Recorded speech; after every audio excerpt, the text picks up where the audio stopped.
Hello nature lover, నేను మీ ప్రకాష్ దాసరి. చూస్తున్నారుగా Sangareddy are convention hall దగ్గర అన్న ఈ రోజు వరకు వీడియో తీస్తున్నారా అన్న? ఆల్రెడీ 2 వీడియోలు పెట్టారు కదా, లాస్ట్ వీడియో ఇంకెప్పుడు పెడతారు? ముందు త్వరగా మీరు వర్క్ కంప్లీట్ చేస్తే త్వరగా వీడియో పోస్ట్ చేస్తాం. లక్ష్మణ్ రెడీయా?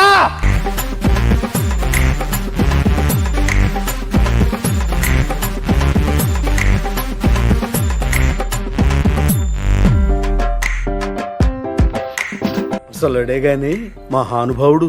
మన వర్కర్స్ కూడా చాలా ఎక్సైట్మెంట్ తో ఉన్నారు వీడియోస్ కోసం. ప్లాంటేషన్ కన్నా రీల్స్ లో కనిపించడం చాలా ఇంపార్టెంట్ అని. వర్క్ ఎంత సీరియస్ గా చేసినా కూడా వర్క్ ఎన్విరాన్మెంట్ మొత్తం ఫుల్ పాజిటివ్ అండ్ ఫన్నీగా ఉంటుంది. ఫ్యామిలీలా ఉండే టీమ్ కూడా చాలా ఇంపార్టెంట్. గార్డెన్ బిల్డ్ చేయడం అంటే ఓన్లీ ప్లాంట్స్ మాత్రమే కాదు, టీమ్ స్పిరిట్ కూడా చాలా ఇంపార్టెంట్. ల్యాండ్స్కేపింగ్ లో ఏ విధమైన సర్వీస్ కోసమైనా ఆక్సిజన్ ల్యాండ్